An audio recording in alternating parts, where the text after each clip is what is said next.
제목 두려워 말라. 하나님이 이 말씀을 하신 타이밍의 비밀. 밤에 잠을 자려고 누우셨는데 잠이 오지 않으셨던 적이 있으신가요? 눈은 감겼지만 머릿속은 멈추지 않습니다. 내일 일이 걱정됩니다. 결과가 두렵습니다. 아니면 그냥 이유도 모르게 마음이 무겁습니다. 오늘 예배를 드리고 왔는데도 집에 돌아오면 또 그 두려움이 찾아옵니다. 이 느낌 여러분도 아실 것입니다. 그런데 성경은 그 감정에 대해 아주 구체적으로 말씀하십니다. 두려워 말라. 이 말씀이 성경에 몇 번 등장하는지 들어보신 적 있으실 것입니다. 365번입니다. 1년 365일 하루에 하나씩입니다. 많은 분들이 이 숫자를 들으면 감동을 받으십니다. 저도 그랬습니다. 그런데 오늘 저는 여러분께 더 놀라운 것을 보여드리려고 합니다. 숫자가 아닙니다. 타이밍입니다. 하나님은 아무에게나 아무 때나 이 말씀을 하지 않으셨습니다. 성경 전체를 처음부터 끝까지 살펴보면 하나님이 두려워 말라고 말씀하시는 순간에는 하나의 패턴이 있습니다. 그 패턴을 보고 나시면 여러분은 이 말씀을 다시는 예전과 같은 방식으로 읽으실 수 없을 것입니다. 지금부터 그 여행을 함께 시작하겠습니다. 먼저 말씀의 언어부터 들어가 보겠습니다. 히브리어에는 두려움을 표현하는 단어가 두 개 있습니다. 첫 번째는 야레입니다. 공포, 불안, 위험 앞에서 느끼는 두려움입니다. 우리가 일반적으로 말하는 그 두려움입니다. 두 번째는 이르아입니다. 경외입니다. 하나님 앞에 설 때 느끼는 거룩한 두려움입니다. 이것은 없애야 할 감정이 아니라 오히려 가져야 할 자세입니다. 성경이 두려워 말라고 할 때 사용하는 단어는 거의 항상 첫 번째 야레입니다. 그리고 그 명령의 히브리어 원형은 이렇습니다. 알티라 마이너스 R은 하지 말라이고 T라는 야레의 동사형입니다. 직역하면 이렇습니다. 두려워하는 것을 지금 멈추어라. 두려움이 없는 상태가 기본값이라는 뜻이 아닙니다. 두려움이 이미 있다는 것을 전제로 그것을 멈추라고 하시는 것입니다. 하나님은 두렵지 않은 척하라고 말씀하지 않으십니다. 두려운 상태에서 그분의 말씀을 들으라고 하십니다. 바로 이 지점에서 패턴이 시작됩니다. 첫 번째 장면입니다. 아브라함입니다. 창세기 15장 1절입니다. 이 말씀이 등장하기 직전에 무슨 일이 있었는지를 아셔야 합니다. 아브라함은 방금 전쟁에서 이겼습니다. 조카 롯을 구하기 위해 내 왕을 상대로 싸워서 이긴 것입니다. 창세기 14장의 이야기입니다. 그런데 승리 직후 그에게 찾아온 것은 기쁨이 아니었습니다. 반격이 두려웠습니다. 더 강한 적이 올 것 같았습니다. 게다가 자신에게는 아직 자녀도 없었습니다. 바로 그 순간 하나님이 말씀하십니다.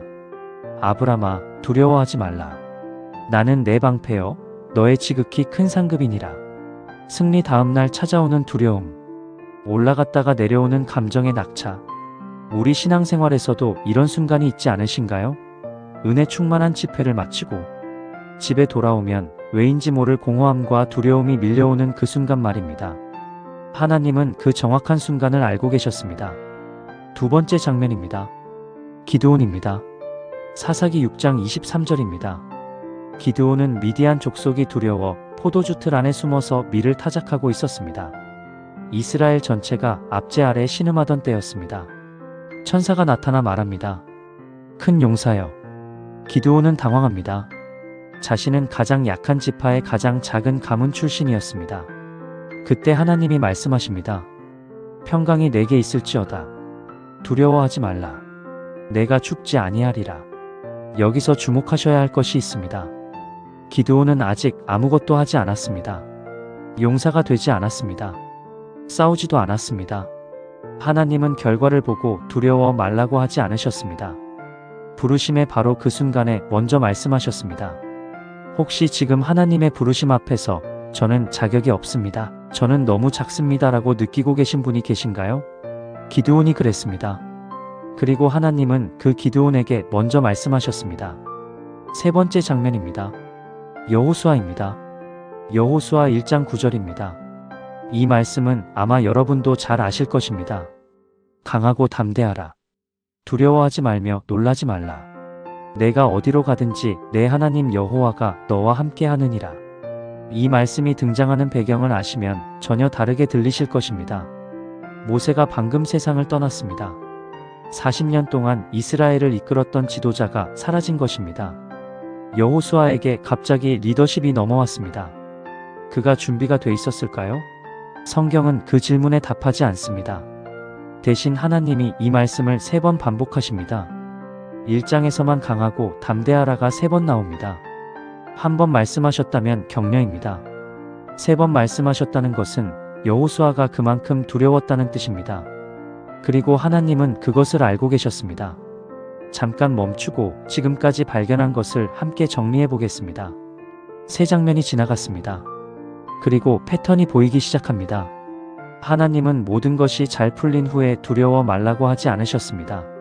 정확히 두려움이 가장 클 그 순간에 말씀하셨습니다. 승리 직후의 공허함, 부르심 앞에서의 무력감, 대체할 수 없는 사람을 잃은 후의 막막함.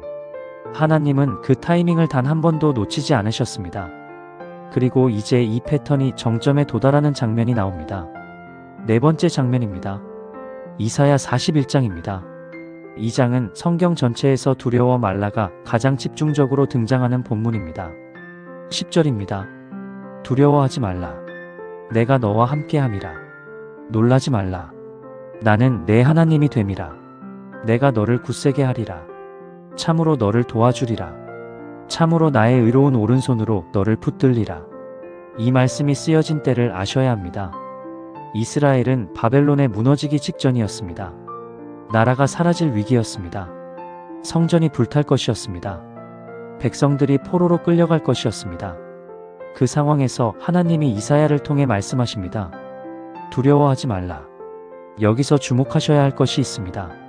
하나님은 바벨론이 오지 않을 것이다라고 하지 않으셨습니다. 상황이 바뀔 것이다라고도 하지 않으셨습니다. 그분이 말씀하신 것은 딱 하나였습니다. 내가 너와 함께함이라. 두려움을 없애는 방법이 상황의 변화가 아니라 하나님의 임재라는 것. 이것이 이사야 41장이 우리에게 말씀하시는 핵심입니다. 지금 여러분의 상황이 바뀌지 않더라도 그분이 함께 계십니다. 그것으로 충분합니다. 5번째 장면입니다. 갈릴리 바다 위의 제자들입니다. 마태복음 14장 27절입니다. 제자들은 폭풍 속에서 밤새 노를 젓고 있었습니다. 지쳐 있었습니다. 그리고 물 위를 걸어오시는 형체를 보고 귀신이라고 생각했습니다. 예수님이 말씀하십니다. 안심하라. 나니 두려워 말라. 헬라어 원문을 보면 더욱 깊어집니다. 안심하라는 단어는 다르세오입니다. 용기를 가지라는 뜻입니다. 두려움을 없애기 전에 용기를 먼저 말씀하셨습니다. 그리고 베드로가 일어납니다.